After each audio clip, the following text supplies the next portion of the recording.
When you manage procurement for multiple facilities, every order matters. But when it's for a hospital system, they matter even more.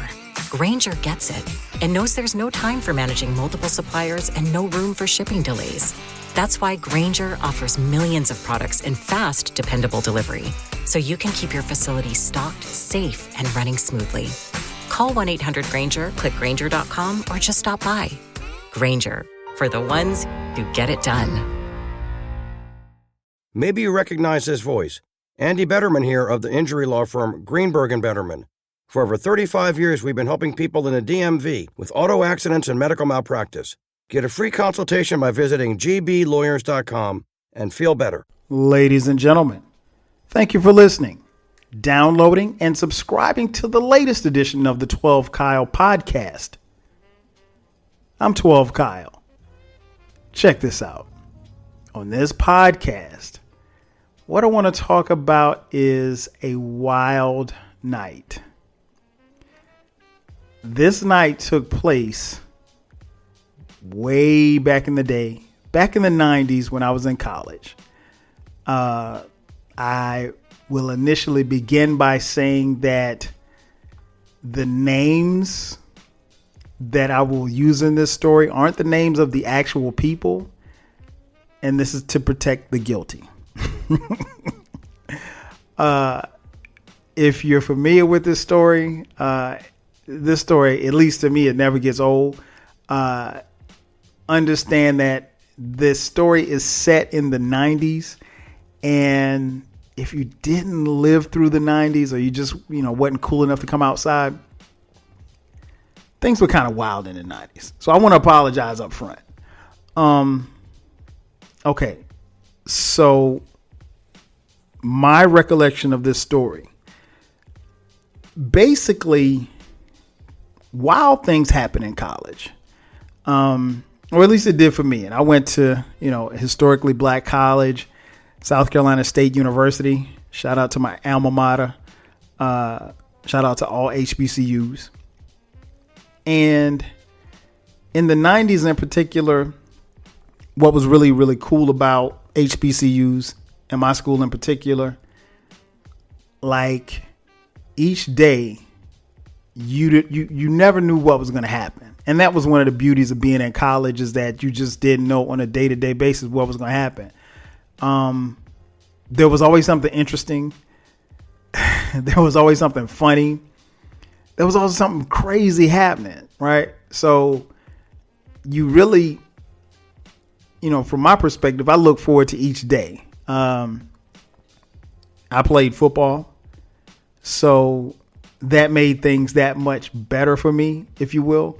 High visibility kid, and I was popular. I'm not going to say that I wasn't, but I was pretty popular. But that's not even the point. The point is that like things happen, and so really, when I look back on it, sometimes things happen, or things that happened back in the day, I'm like, man, I wish we had the technology, because keep in mind, I was in college from 1991 to 1996, right? So when I was in school, technology wasn't as advanced as it is now. Translation, there were no cell phones. Cell phones existed, but not like that. You had a car phone. You had a brick phone if you were rich enough to afford one. Pagers weren't a thing. Caller ID didn't exist. The internet was in its infancy. I remember one of my best friends. We would write each other. She went to Duke, and shout out to Jamel. And we would write each other. And I remember she wrote me one time, and she said, "Well, here's my electronic mail address." And I was like, when I wrote it back, I was like, electronic mail? What the hell is that? I'm mailing this letter right now. I don't need electronics. So I want to kind of give you that setting as to how things were in the 90s, right? So there was a lot of particularly in for young men, there was a lot of misogynistic behavior and language, back in the day. Because again, we were wild in the 90s. That's really about the easiest way I can explain it. But the 90s it was really wild. So I got a story for you. And I remember this like it was yesterday, right? So it was a Thursday night, and we chilling in the dorm. And Thursday nights were always really cool because it's the end of the week. So we had this thing called Thirsty Thursdays, right? So Thirsty Thursdays, cats would get drunk in the dorm and then maybe go to a party or go to a club or something like that. Now, full disclosure, I didn't drink when I was in college. I didn't drink the whole time I was in college. Didn't take my first drink until I was 26 years old. So I'm a late bloomer. And the reason why I didn't drink, because I honestly did not feel the need to drink. It wasn't something I needed. So, plus I came from, a background of grandfathers who were alcoholics. So, I didn't need it. And I'm very much a social drinker now. Like, I'll drink every now and then. I've never been the come home, I got to get a beer type of guy. Right. So anyway, so we'd have Thirsty Thursdays, and then a lot of people would go out to clubs or whatever like that. So what happened was this particular night, it was Thirsty Thursday. And I always, for you listening, I always like being around my teammates in particular on Thirsty Thursdays, because they would get drunk and like they would tell like the funniest stories, right? And so it was always comical being around my teammates, and I love them to death, man. It's nothing I wouldn't do for any of them. So Thirsty Thursdays were always interesting. And there was this club that we used to go to called the Ritz. And so this particular night, we weren't going to the Ritz because I had a project due the next day for my international marketing class. I was a marketing major, right? And so international marketing, we had a project due that was due on Friday. And so that particular night, I'm staying in the dorm. And anybody knows me knows that my right-hand man, one of my closest friends, my teammate, my boy Mo. So Mo was also a marketing major as well. So Mo came to my room, I went to Mo's room. I'm sorry. And we were working on this project. And again, it was due the next morning at 10 o'clock.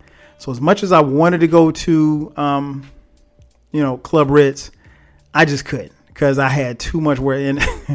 And as typical me and Mo style, we were waiting until the last. I think we got the assignment like maybe 2 weeks prior to, and so me and Mo didn't do it until the last minute. That's really just how we got down.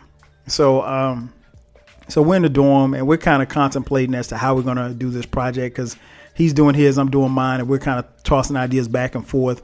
Sort of helping each other out, but not turning in the same work. And we were kind of, both of us were kind of sad because this particular night, almost everybody was going to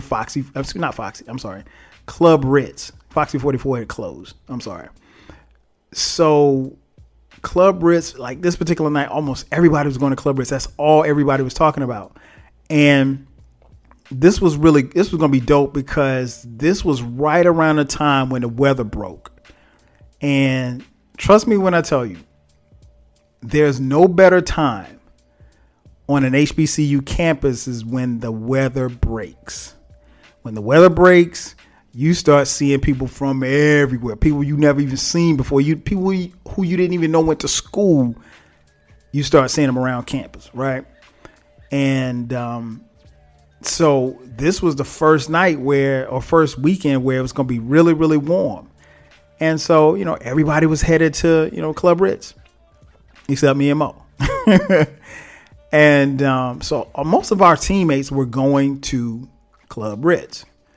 So, we're kind of like the, redheaded stepchildren still in the building. We're still chilling or whatever. And so we're doing our work. And it's funny because Mo and I were just talking. We were talking about the project, and then Mo mentioned, he said, "Hey, man, I was downstairs earlier and I saw this dude. Let's just call him Nathan."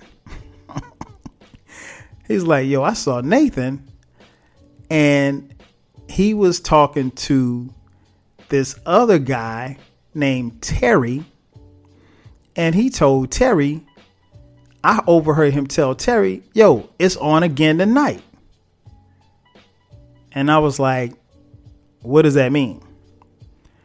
He said, "Well, I didn't know what he meant at first." And then he said, "I saw Nathan later on in the calf, and he told somebody else it's on again tonight." And he said, I didn't really know what to make of it. He said, "I just assumed that they got a chick coming through."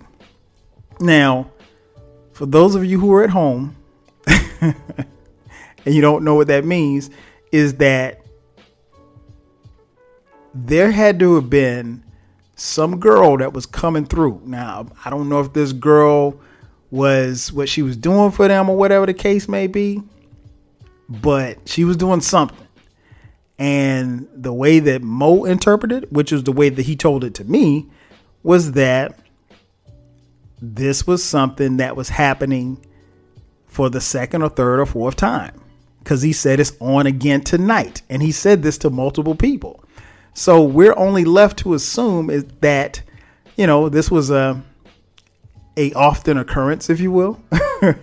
And so, so that was going down. Now, one thing you quickly learn, or at least one of the things I quickly learned at South Carolina State, just being in college in general in the 90s, is that if there's some type of group sex going down, you don't want to be part of it. Right. And the reason being, one is low key nasty as hell. And then two, like, you never know how things can be interpreted or perceived, if you will, because you might think, okay, hey, we're just, I'll use me and Mo as an example. Okay, let's say I meet this girl. I'm like, yo, I want you to get down with me and my man. And she says, okay. And you thinking everything's cool. And then, everything's consensual. And then later on, if she, whatever the case may be, if she feels as though it wasn't consensual, or if she, felt some kind of way, or whatever the case may be, the story could change.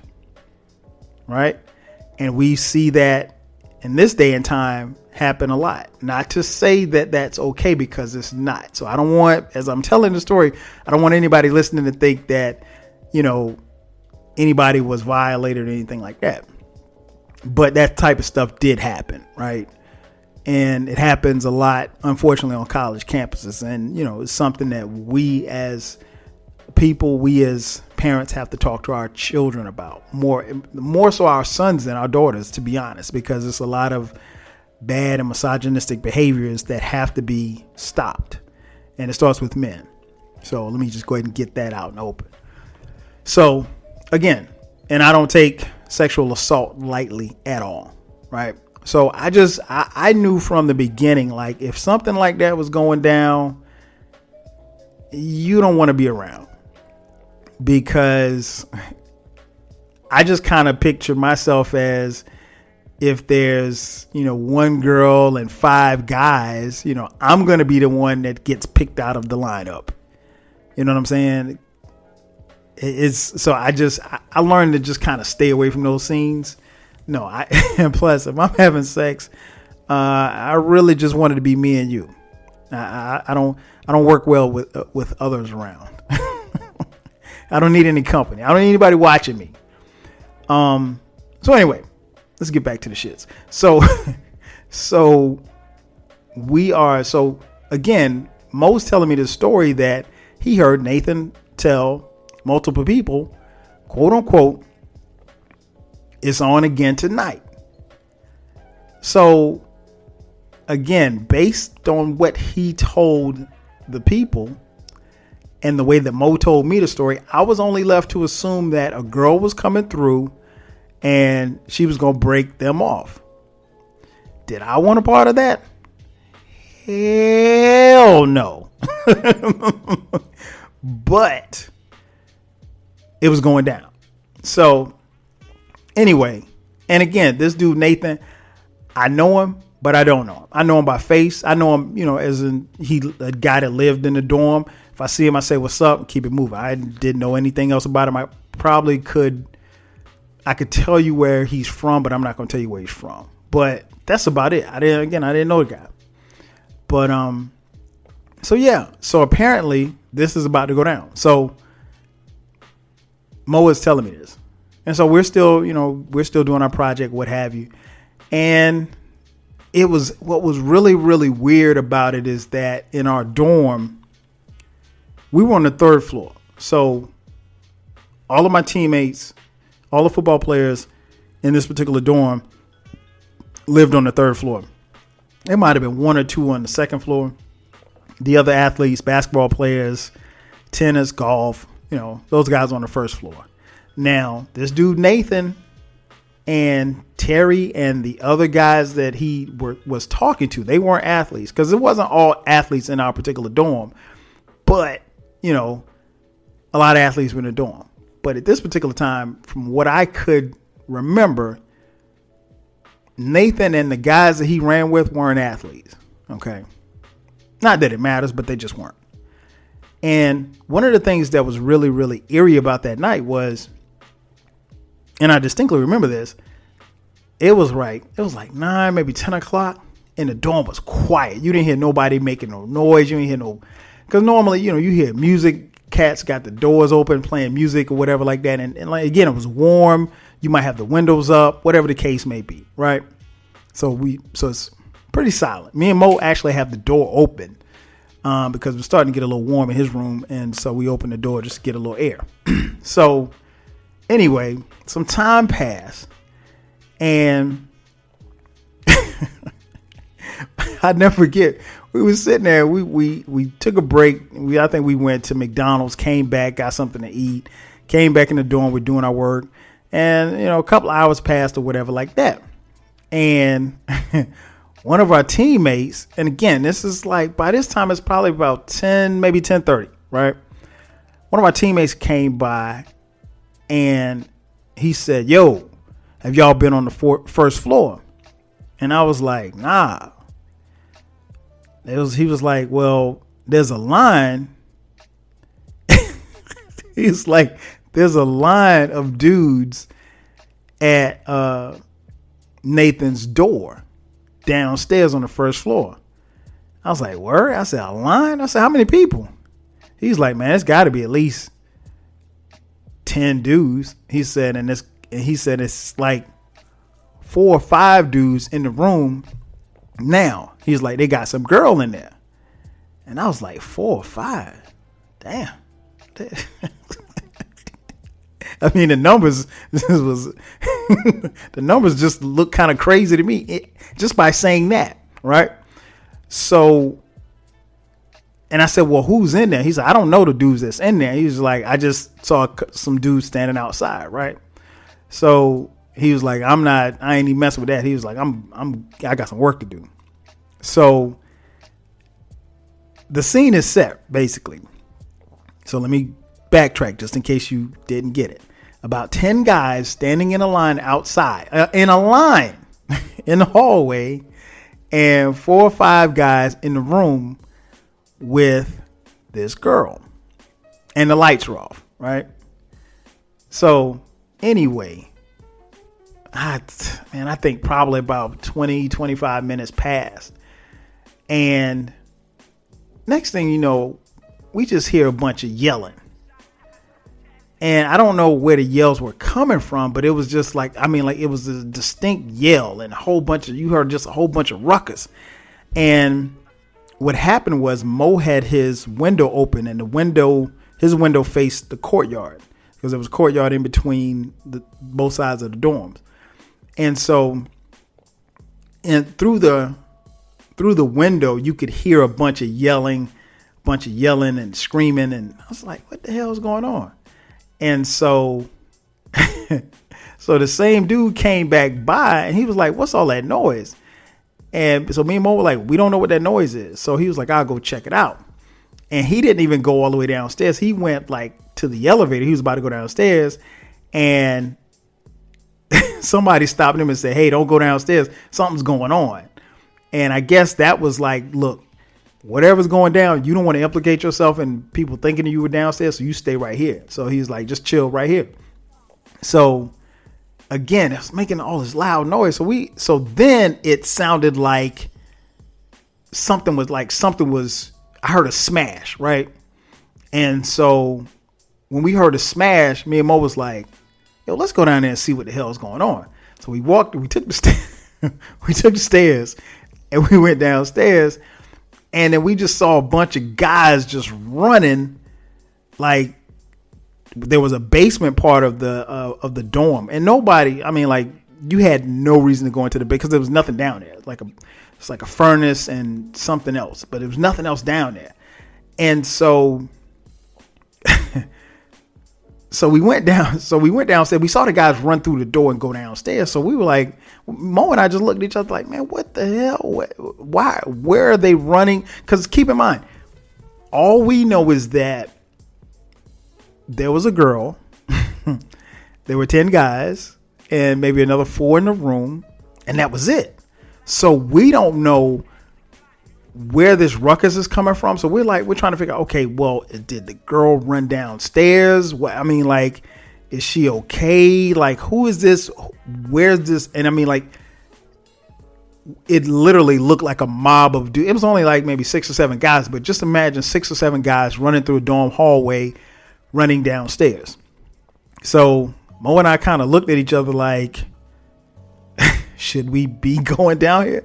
We're like, fuck it, let's go, let's see.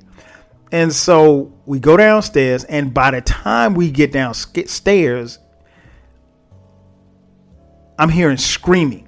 I'm hearing screams. I mean, loud screams. And I'm like, oh my God, are they killing this girl? And so we go downstairs, and the door is kind of stuck, right? And so I'm pulling on the door. I can't really get it open. Mo pulls on the door. He can't really get it open. And again, we're still hearing this scream. So, I push Mo to the side and I yank on the door really, really hard. And the door flies open. Mo and I step in and we see like 7 or 8 guys. And then the next thing I know, we're hearing these screams, and then the person that was screaming, the girl runs. I mean, like I couldn't see it because again, it was kind of dark in there. Runs right past me through the door, right? Runs right past me and Mo. I mean, like so fast to the point where I couldn't even look and see, who it was or whatever the case may be. I couldn't get a good look at her or anything. I don't remember anything. And so so she ran past me and Mo, she ran back up the stairs into the courtyard. And as she's running into the courtyard, I couldn't even believe it. Somebody took a chair and threw it, and it hit the back of her leg, and her shoe came off. And so she runs through the courtyard, through the front door, out of the dorm. And I think she got in the car and took off.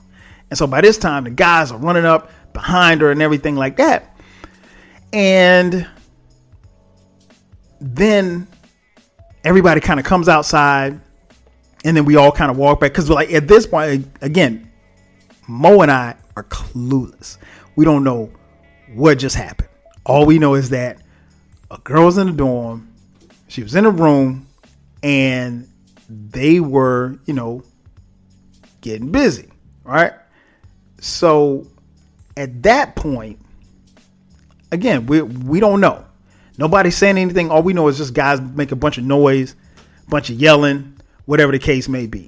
So then somebody walked back into the courtyard and they grabbed the shoe and they walked back into, so all of us, it's at least, I don't know, maybe about 20 guys. We're all kind of standing in the lobby trying to figure out what the hell just happened. Because again, very little of it I actually saw, and what I saw I couldn't make out with my own two eyes, to be honest. It happened so fast, right? Because she ran every bit of like a 4.240 up out of there. And so somebody grabbed the shoe and they walked back in and they said, "Yo, whose shoe is this?" And Mo and I looked at each other. We had our shoes on. So, I mean, everybody that was standing in the lobby had their shoes on. And they looked at the shoe. And it was a man's shoe. Okay. And so somebody said, "Yo, she had that shoe on." And then somebody else looked in the courtyard and found a stocking cap. "Yo, whose stocking cap is this?" Apparently, she had on stocking cap as well. And so we are quickly determining that she wasn't necessarily a she. It was a he. Oh, how the plot thickens. So here's what we found out very quickly.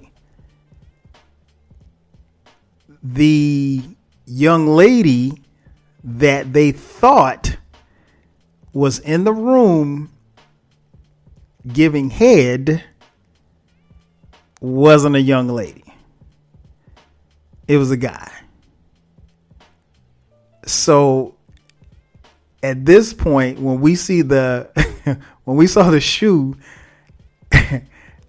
and the stocking cap, it was almost like the light bulbs kind of went off in everybody's head. Everybody who wasn't in the room or who wasn't down there, which it was a handful of us who had just kind of came downstairs because of the commotion.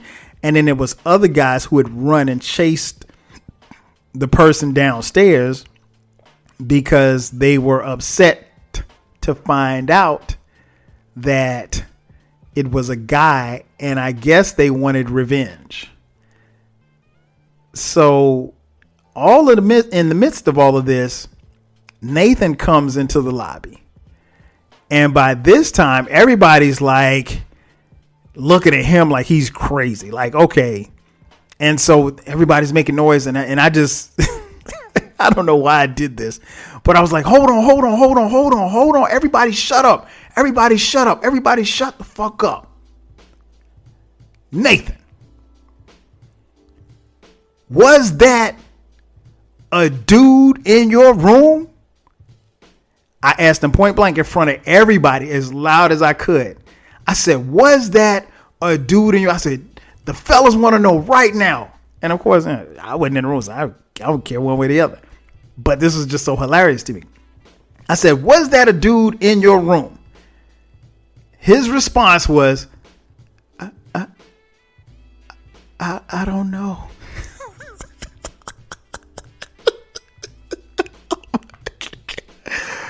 All you heard was, and the fellas just went crazy. I mean, like it was dudes in there that was about to fight Nathan. And I was like, wait a minute.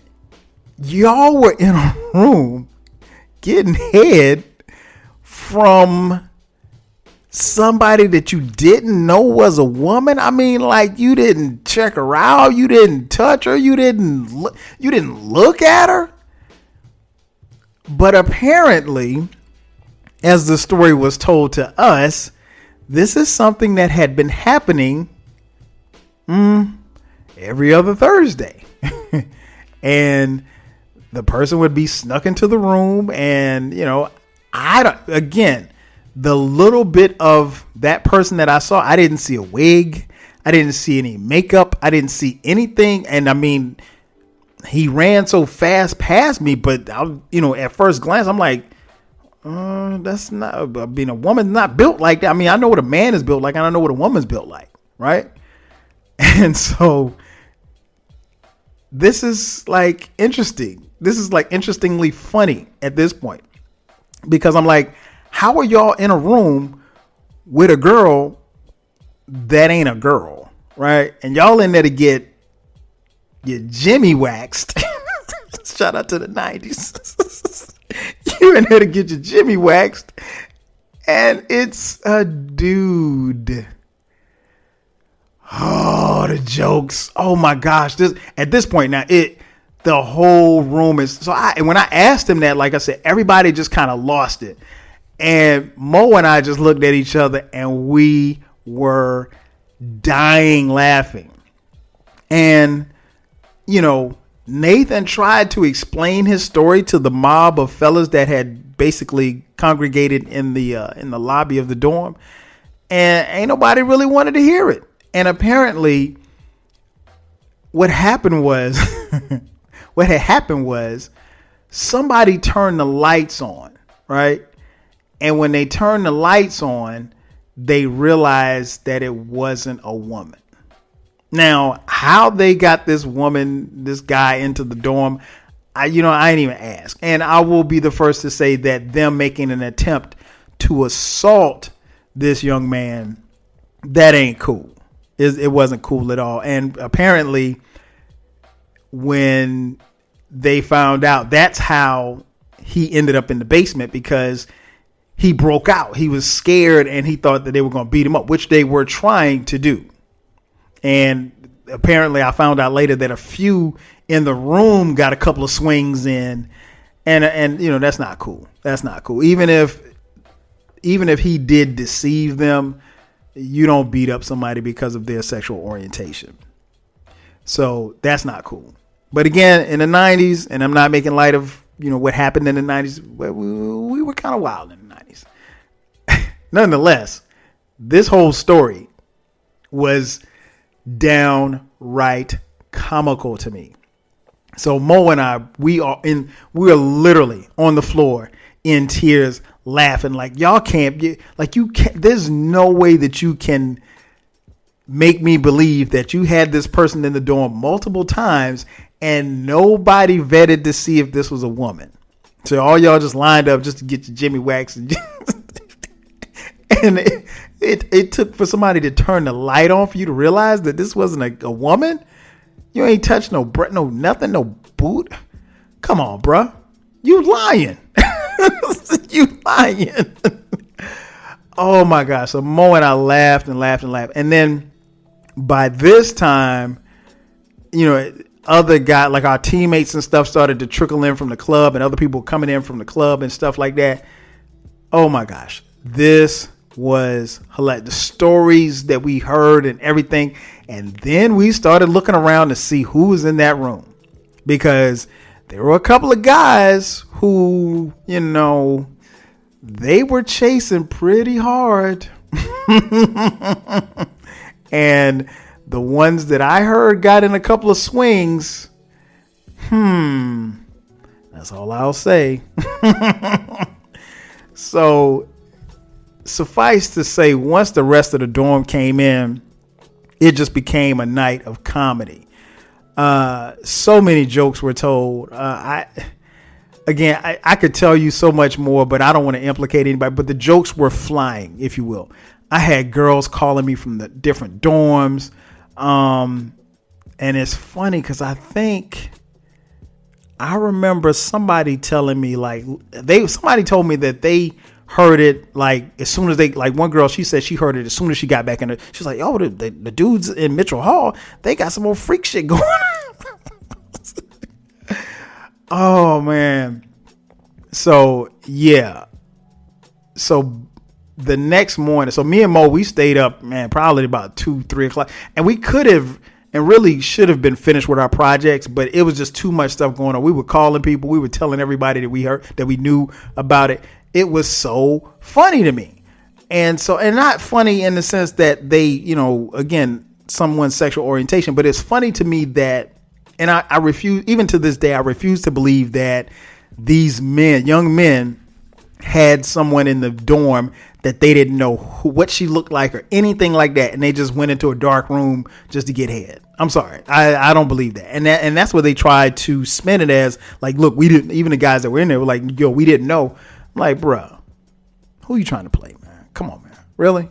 Who are you trying to play? You can't even make anybody with any kind of sense remotely believe that, that this is just happenstance. This is not, there's no way that it could have happened. But again, to me, it was pure comedy. So Mo and I, we stayed up to about 2, maybe 3 o'clock doing our project. We went the next morning. We went to go work out, lift weights or whatever like that. By the time we got to the calf at 7:30, even the lady who was passing out the food in the calf, she was like, "Oh, I heard y'all had it going on in the dorm last night." We were like, "No, ma'am. No, Miss Johnson. That's not us. That's not us." And so by this time, Nathan is literally the laughing stock of campus. I don't know what happened to Nathan. Honestly, I don't think Nathan finished the semester at South Carolina State University. If you know anybody that went to South Carolina State during this particular time, they know this story. And I'm pretty sure many of you listening know this story because you were there. But yeah, it was a wild night, man. It was a wild night. Dude, I literally think dude just quit school. And if he quit school at that point, and I don't even think this had to been like maybe March. So he didn't have much time left in school for that particular semester. But yeah, bro, I don't think, I'll put it like this. And he was a business major. I saw this guy maybe 2 more times on campus after that. And I'm convinced that he left school. Now, whether or not he did or he didn't, I don't know. But the sheer embarrassment, because everybody basically was like, yo, you like transvestites or something. Like he was getting clowned.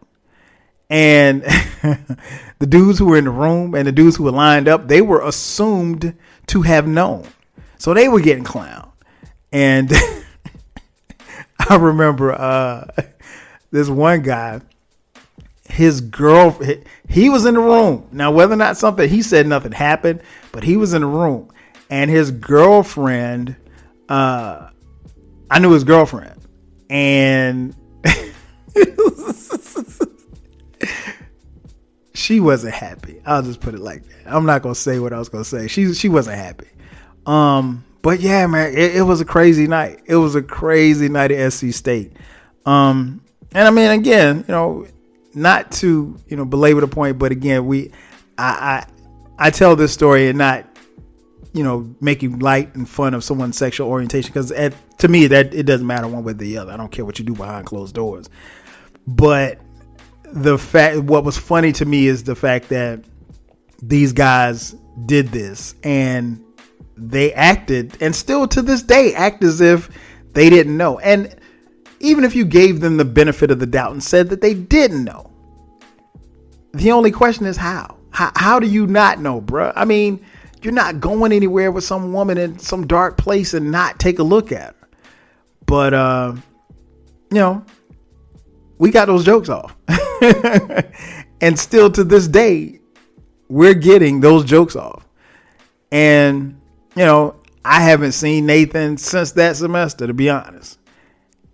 And if I saw him tomorrow, or if I saw him at homecoming, I'd probably laugh to myself. Ladies and gentlemen, thank you for checking out the latest edition of the 12 Kyle podcast. I'm your boy 12 Kyle. I'll catch you guys next time. 5 G's. When the insurance company doesn't pay what you deserve after you've been hurt in an auto accident, the law firm of Greenberg & Betterman is here to help you. Get a free consultation today. Visit gblawyers.com. That's gblawyers.com and feel better.